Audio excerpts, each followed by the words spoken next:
Hello, this is Lou Hughes, Chief Leaderologist in Houston, Texas. I'm here with my queen, Pam Hughes, and we are honored to be part of the Celebrate Marriage. This is all about how to be not a 5 but a 7-star marriage, and we're going to go over a few things to really get things going and really spice it up. So really, I want to ask my wife. She's here. I'm so glad she's here with me today. Honey, what is your idea of a 7-star marriage? 7-star marriage to me would be, first of all, you have to love each other. I would say after knowing that you love each other, it's not just to know, but it has to be shown. I believe that there has to be a strong commitment by each person. Communication is key. I believe that respect is also very important within your marriage.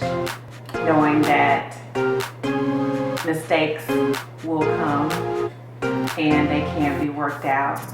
And if you get to the understanding of knowing that you can make a mistake and work it out together, then that, with everything combined with everything else that I said, that to me would be a 7-star marriage. Now, honey, as we get into it, there's 3 things that you have to do to really focus on being a 7-star marriage. First of all, you got to be a willing volunteer. I mean, you can't, be a silent non-participant. And you got to be verbal. And I think at the end, you got to have a vision for what is really right and what you expect together to get from the marriage. And it really starts with 3 things. I say this all the time, but you have to have what I call a AAA mindset. And what that means is you got to be understanding that there are 3 levels of rules. Now, everybody's heard about the golden rule. I'm sure you've heard about the golden rule. So everybody knows the golden rule: do unto others as you would have them do unto you. And then there's the platinum rule: do unto others as they would have you do unto them. But see, I got one that's another level. And you may not have heard about it because I made it up. So it's called the 7-star rule. Now see, this is where you do unto others as God would have you do unto them. It's like the grandma. What would grandma say? No, this is on a whole nother level. What would God have you do unto them? And that's really what we're going to get into. We're going to focus on being a volunteer, a willing volunteer. Focus on really being verbal. We got to express ourselves. I mean, we can't be silent. And then really getting a vision for what is right for our marriage. So let's really go into what I call the AAA. Everybody's heard of AAA. If you haven't heard of AAA, I don't know, maybe you're younger, maybe you're living under a rock, I don't know. But in Texas, AAA is really big. When people think of AAA, they think about having really the best service possible when it comes to your car breaking down. I mean, if you've been in Texas for any period of time, you know that's a reliable, on the spot, they come real quick. Well, I want you to have a AAA mindset when it comes to not only your attitude, but your marriage. And that's what the first one starts with. You got to have the right attitude. I mean, honey, I appreciate you correcting me all the time about my attitude. There are certain things that my wife won't let me say. For example, honey, if I say, I'm feeling sick, what is your response going to be? No, you're not. No, seriously, guy. And I'm like, well, what do you want me to say? I'm sick, right? But my wife is trying to get me to really have faith for a positive outcome. So she would tell me, well, it's a health challenge, right? Going through a health challenge. And I'm like, no, I'm really sick. But she's like, no, you go. But you know what that means a lot. Just within our marriage, there's going to be so many negative things. But we have to have the right attitude. It starts with us waking up. No matter what's going on, our partner didn't do it to us. And if we did have a disagreement, one thing that I like, and that's the reason why she is on this video, she doesn't like anybody to go to bed mad. Now, honey, I would like for you to say something, because really, when we talk about the attitude, I want to finish up with awareness. So Pam, how do you keep, I guess yourself have a good attitude as well as me? And I think this is important for everybody here when we're dealing with marriage. Well, I guess an example could be if you know that I'm at home and I hear the the garage come up, so I know you're about to come into the house.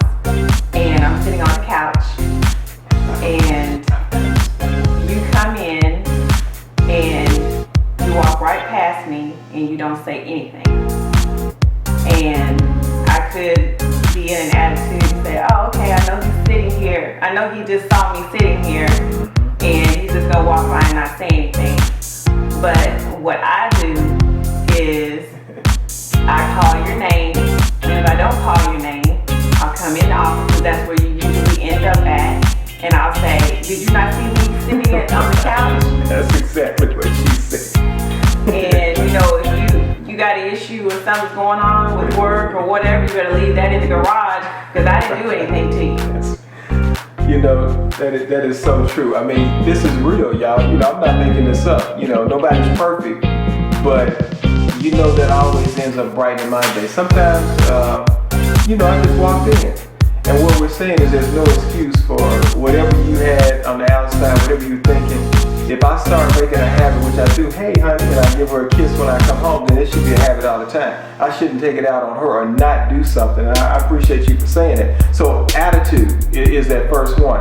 But next, you got to become aware. We're talking about the AAA mindset. And then it doesn't make a difference if you have a good attitude and you're aware of the surroundings. You see what you could do to help out, to be more romantic, to have getaways, whatever the case may be. All that encompasses awareness. It means nothing if you don't take action, which is the third one. You have to take action. You have to be responsible for your marriage. Nobody's going to work on this thing but two people. And if you're not a willing participant, then basically one person is being overworked and they're tired. All right, really number two is that you got to be visible. I mean, you got to have communication. And so what I like is the fact that, if you don't have communication, then there's going to be a problem with the marriage. And what it used to be, there used to be a time a year and a half ago where money, compensation, was the number one reason couples getting a divorce. Now, it is communication, because me and my honey can be sitting right next to each other. And this happens in a lot of marriages. You could be on Instagram, Twitter, Facebook, whatever other social, and I could be right here, and we can not even talk to each other for 2 hours. That's one of the reasons why people are not communicating. They'd rather text across the room than talk to each other. So we have to make sure we communicate on a daily basis. Really, we got to be on the same page. And then there's compensation we're going to talk about. And then I like to say, if we get past those two, then we have what I call the candy, which is gratification. So there's a TV show that is called The Price is Right. What I want to know is the spice is right. And I know that's not good English, but is the spice is right? So this is a personal question, really, I want you to ask each other, but how do you know that your spouse feels loved? I mean, how do you know, right? I mean, I ask, but do we all ask with the intent to really know? I mean, how do you know? Hopefully it's what you do. We're talking about being visible. And I know Pam loves me because I see it with actions, with what we call in the Bible, signs follow. So, whether it's, my wife, she doesn't have to cook, but she likes to cook. But I know there's sometimes I can be sitting in the office working on some things, and out of the blue, like I don't even know she's doing it, there's like a plate of food that magically appears. You don't know how much that means to me, but it means a lot. That's not supposed to. She said that's what she's supposed to do, but she doesn't have to do it. But because I don't have to, but I want to. But she wants to, and that makes me feel loved. And so that's a sign of being visible. And it's 5 questions. I'm giving you, this is 5 questions, count them, 5 questions that you could ask your spouse. And this is for the men. So hopefully the men are in the room or they listen to the video. You really got to stand up, because we got to take ownership of our families. And so every week, if we decided that we were going to enhance our communication, we could ask these questions. Maybe it's on a Friday night. I want you to either be the Superman expecting you have a superwoman, and ask her, what can I pray for you next week? And I'm going to tell you may even want to throw in there if she could say, that's why you see in the picture, I would like to hear it sometimes, Big Daddy. Oh, no, that is not how I saw. Big Daddy, that's something that, Big Daddy. So Big Daddy wants to pray pray for you. You know, what should he pray for? And then just call me Dr. Phil. Excuse me, not P-H-I-L, but F-E-E-L. I want to know your feelings. Dr. Feel Good is in the house. Let me know how I can make you feel better. And so you're going to find out when you do that, you know, then you got to get your Steve Harvey on. That's right. You're going to get your Steve Harvey on because you want to know what can I focus on for the next week. And then finally, what can I do to make you feel loved? And I like to call that, yes, my nickname is a stimulator. So think about this though. With all seriousness aside, what can I pray for you? What would that be? That would let you know what she's going through. That would really let you know what she's going through for the week. And then if I talked about her feelings, that would put me in touch with the emotional side. So I would really understand not only how you're feeling, but your emotions and how they impact not only her feelings, but my feelings as well. And really, our marriage. And then, getting my Steve Harvey on, we should have one focus, at least one focus of things we're trying to do for our marriage for the next week. And that's something, I mean, we can all work on. I'm telling you, I'm going to work on that. You know, something to focus on for your marriage next week. That's not hard. And then finally, we got to realize, at the end of the day, we're human beings that need and desire stimulation. And so if we don't have, we're going to talk about intimacy, if we don't have anything to make us feel loved, like dinner, going out or something, then it's going to be tough for us to keep that closeness and develop a closer bond with each other. Okay, we talked about communication, right? So now let's get into compensation, which is, again, the second reason why most couples end up getting a divorce. And I've got several resources I want to leave you with. I want you to look below this video. We're giving you these resources. I want you to really tell them, honey, how do you think our marriage is working with budgeting our finances? In other words, keeping our money and knowing that it's our money instead of your money and my money. Well, I think we have a good understanding as far as how the money goes within our household. It's not my check or your check. It's our money, and the checking account. It's, you know, when I need something or you need something, we're not on each other's back as to why you do that or what did you buy that for or something like that. It's like, because of the things that we've gone through, we have common sense when it comes to money. We don't overspend, we don't really underspend, we just, you know, we do what we need to do, and we're on a level now of understanding as far as money goes that some of the bigger price things we necessarily don't need a credit card for. We want to pay cash for it. And y'all heard that, right? We're paying cash for things, and very rarely for anything. We don't have credit cards. That's big. I decided, and my wife agreed, we were going to be debt free a long time ago, and we've done that. You know, despite how it was when we got married, we've gotten to a level now where we're not just going to go out and buy something that we really don't have the money or the budget for. We have to sacrifice to get what we want to be. Sometimes we got to make sacrifices. yeah, I make a big sacrifice. Yeah, she may be wanting the Louis Vuitton. Oh, I'm getting the Louis Vuitton. Again, I mean. And I could say how we've grown in reference to that, because before we got married, I would have gotten, if I wanted a Louis Vuitton purse, or when I got it, I don't care how many credit cards I used to get it. Yeah. But I know now that it's something that if we don't have the money for at that time, I can save. And that is how I got my first Louis Vuitton, and how I got my Gucci purse, and how I'm going to get my third purse, which I'm saving for right now. And I got half of it saved, and I'm sure that the rest will come. Right, it's gonna come from me. Y'all already know this. Yeah, exactly. But you know what? And this is a good lesson for the kings.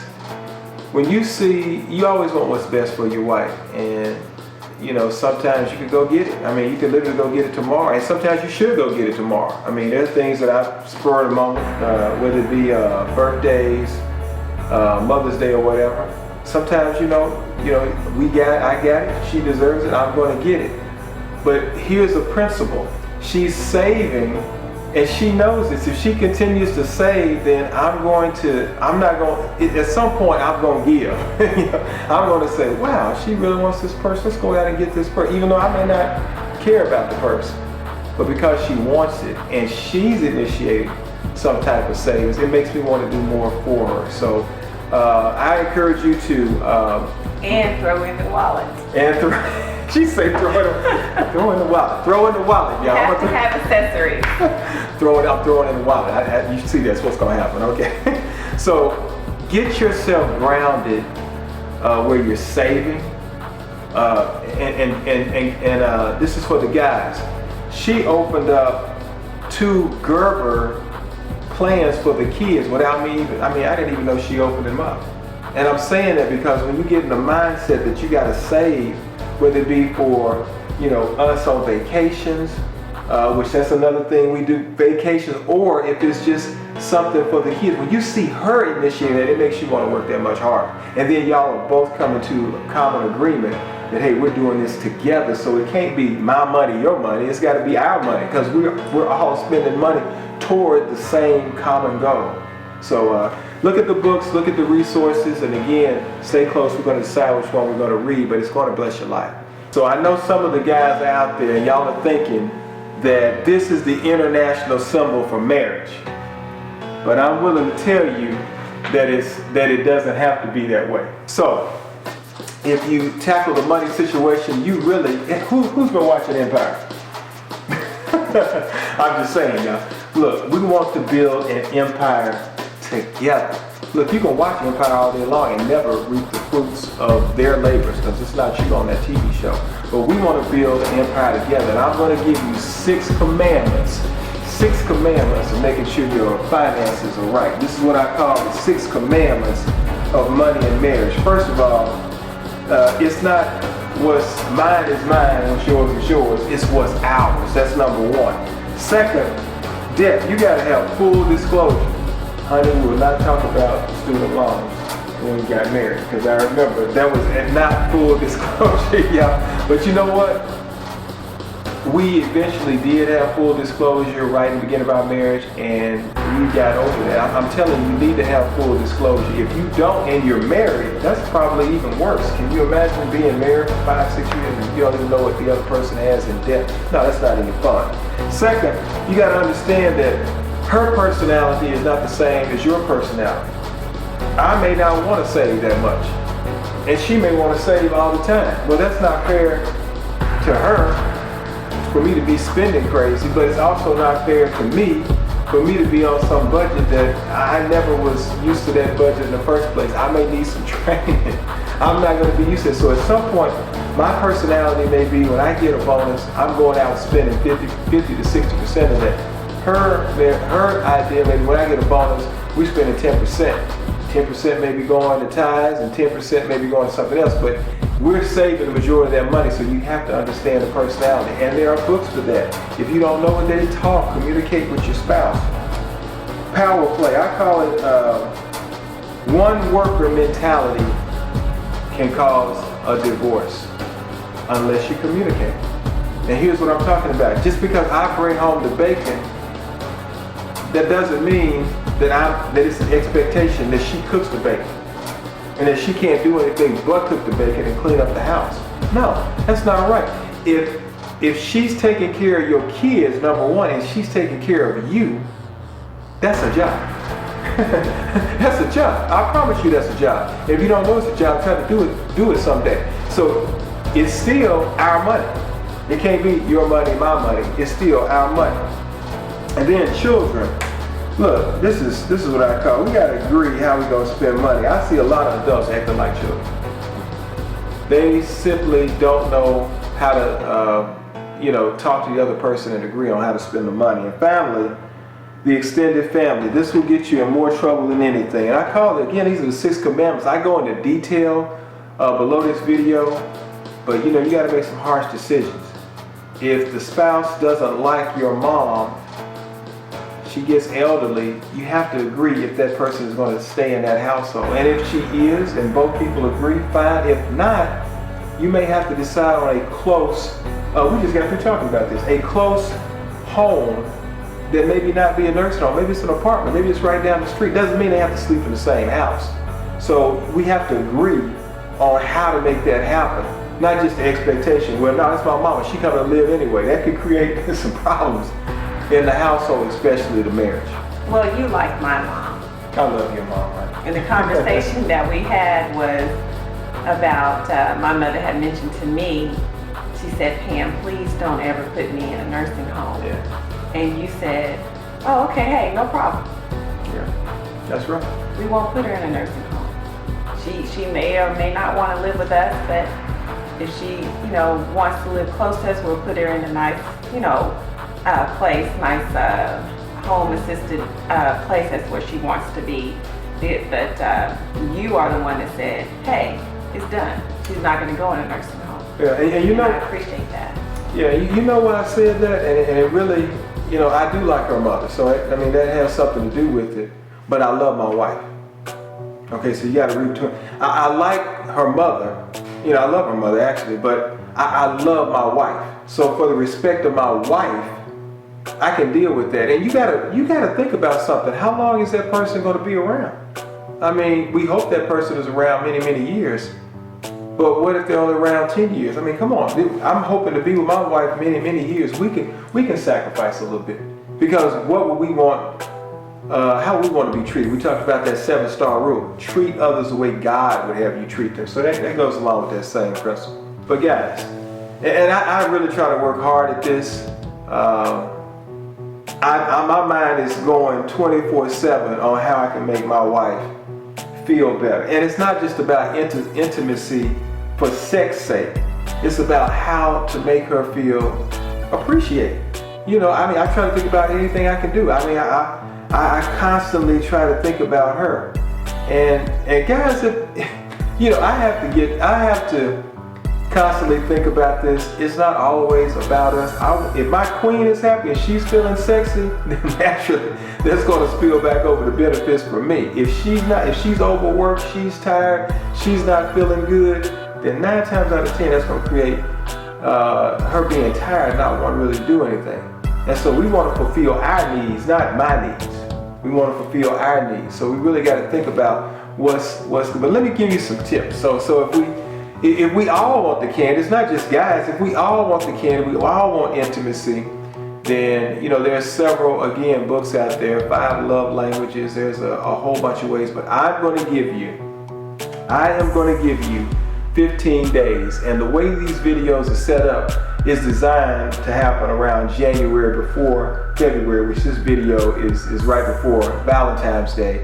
So I want to introduce you 15 days of different things you can do to make sure you have an intimate marriage and kick off the year right.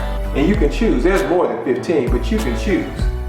And this can be from anything from rose petals to a getaway to simply a massage that if you can't do it, pay for it. Whatever it is, you want to make sure your spouse feels good. And this is not just for the men to the women. This is also from the women to the men. And so we talked about if you're a willing volunteer, we talked about being visible, and this is the last one. What is the vision that we have, of our marriage? And that is so important because where there is vision, the people, shall perish. And you have to have that vision in your relationship. Me and you talk about all the time, what we're going to do, where we're going to go for vacation. We're working with the kids all the time, but we've also talked about getting away just by ourselves, and what vision do we want. And it's ironic that this is starting because I consider me to be a master planner. I really do, and I'm telling you, it's been 15 years, everything that I've done except for the past year. There's one thing that didn't happen, and it's going to happen this year. That's a good track record.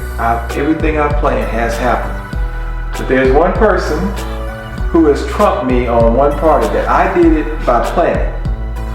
but Pam has a vision wall. It ain't even a board. It's like a big shrine. There's a whole wall behind the door. I mean, it's like stuff that she's checked off for years. I'm going to say a couple things, and I really want you to really be blessed by what she's accomplished. Because I have to learn from her.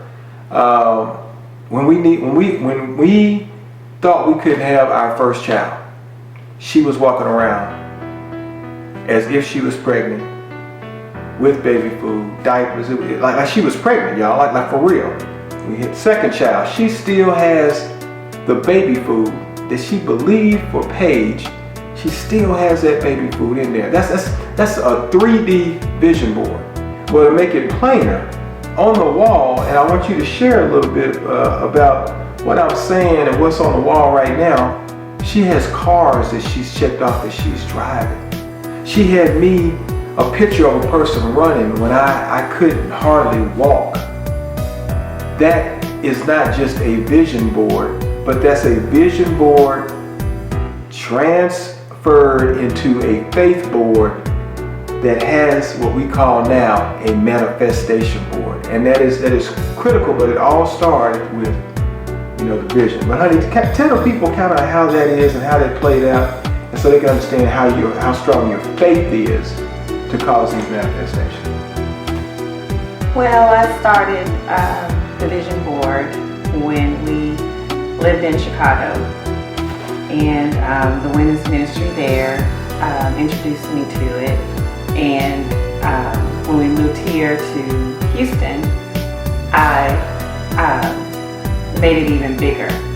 And I take it very, very seriously. No matter what I'm going through, no matter what we're going through family-wise, from you to Garrett or Paige or myself, things that I see we want or things I see that we need. Could be health-wise, could be financial, could be just protection, just whatever. I'm going to cut out a picture of it and I'm going to put it on my poster board that I probably paid 65 cents for, or maybe less than that. And I'm going to cut the picture out and I'm going to tape it or glue it or staple it on my poster board. And when I see whatever I put on there, I say, thank you, Lord, that you give exceedingly and abundantly above anything that we can even ask for, think for, dream of, or even ask for. So I lay my hands on it every morning, and I believe that things that I have on there, if I haven't gotten them, they're coming. And it's true. I cut out a picture of a baby boy. I was blessed with a baby boy when we were. I put different things on there that I wanted in our home. We've gotten them. I was driving a certain vehicle. I cut out the next model of the vehicle, and I got the one.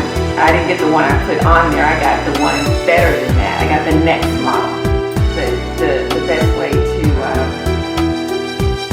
really understand it is for you to do your own, and then you can appreciate it. And we just did one with our church as well. So a vision board to me is real. I can't say it word for word, but there's a scripture where it says, God says, write your vision and make it plain. Write it up on the tablet so that those who see it can run with it. It says, although it may tarry, it surely will come. All right, let's wrap this up. Look, there are three things that we talked about. We talked about, being a volunteer. This is a volunteer army. You gotta voluntarily sign up and do the work. And then you gotta be visible. You actually gotta do something. You gotta be visible in a relationship, but it all will culminate to a vision. And we're gonna talk about vision boards. We're gonna leave with this. You gotta watch the Steve Harvey video. You gotta watch the how to create your vision board. Pam just got through talking about it, but this is real, y'all. There are people, I don't even like to say vision board. It's a manifestation board. If you commit to the process, it's a manifestation board. And so what I want to leave you with is how that relates to the marriage. See, for a family, you may think, how can I do a vision board? What should I be putting on there? Give me some directions. Well, the videos are going to talk about that, but let me leave you with this right now. The first thing you need to do in reference to the family is think about, hey, what is our vision for our family? And this is our first family. Before the kids, it was us. So what is our vision, not only for next year, maybe we're thinking bigger than that. What is our vision for where we want our family to be? You know, what is it? And then to give you some examples, we're talking about how strong we want to be, maybe where we want to go. Then we got finances, okay? We got finances. How much money do we want to make? It's going to be different. Everybody wants $1 million. But look what you're going to do with $1 million. Okay, so what do we want? What is security for us? Okay, what is financial freedom to us? Okay, maybe it's one person having financial freedom and the other person working a job to get to retirement. Nobody's working. I don't know. Stay at home mommy. Stay at home. Stay at home mom. And then what is your faith vision? I mean, seriously. Maybe you don't want to be a pastor, preacher. Maybe you don't want to aspire to be that. But guess what? Maybe you do need to know certain scriptures that will gird you up to make sure you can say them for affirmations to make you stronger. Maybe your goal for y'all learn 54 or 52 scriptures in 52 weeks. I don't know. Whatever it is, what is your faith vision for where you want your relationship to be? And then I like to call, what is your fitness? Come on now. Diabetes, high blood pressure, there's all of that going on, but some people are working out, eating right, and living right, and not contaminating their bodies, and they don't have these things. So what is our fitness goal? And then I like to talk about the field. And in the field is living Social Security. And in that field, what type of vision do we have for our social life? Maybe we want to go out to dinner once a month. Maybe that's something we envision. Every month we have a set time to go out and spend that quality time together. Maybe we have a learning goal. Maybe we want to aspire to be at another level. I'm not talking about work. I'm talking about knowledge level. Maybe we are getting into real estate investments, properties, and maybe we want to learn how to open up retail outlets now. I don't know. Whatever your learning exposure, you could be anywhere from school, PhDs to whatever. How can we work together to fulfill those goals? Or maybe it's something new you want in your house. You know what? I know what she's talking about, y'all. But it can't be something as simple as that. Because we're living Social Security. So we're talking about not security where we have the finance. We're talking about just being secure in who we are. Maybe we want to be at a level to where, here's one thing. My wife, although she is absolutely drop dead gorgeous, she doesn't want some of these, what do they call them? I don't even know what these things are called. I love them. I don't know, it starts with a K. I don't know. Starts with a K, but look, she don't want some of them. That's what it boils down to. So maybe one of the visions that we have on her vision board is maybe her skin completely clear. Maybe I'm jumping on the bandwagon to be supportive. Maybe I haven't been. What I'm saying is it doesn't have to be something big, but you need to agree on what the vision is for your life. And once you agree and make the vision plain, then you can see it. When you pass by it every day, something happens here, something happens here, and something happens here. When you start speaking it, it becomes true. Because you are focused on it each and every day. And that's the challenge I would tell you. Don't just look at this video and not follow the exercises and the things we have that are set for you to do. You have to do these things. There's plenty of books you can read. Starts with this video. You're going to go ahead and look at these videos for this first month. Do those 15-day list. I'm telling you, it's going to be fun. And then we're going to roll into a few extra exercises that are going to strengthen our marriages, not for the short haul, for the long haul. And we're going to live and spread the word and help other marriages. We are our own living testimony. We have been counselors for couples who have gone through similar things that we've gone through, that we haven't gone through, because we have experienced. And we didn't just say we're going to keep it to ourselves. No, we want everybody to have it. So we're signing off. We love you guys. 22 years. Almost 23. We're working on this thing together. We love each other. And just as Christy and Sean ended it, we're going to end it too. Honey, I love you. Love you too.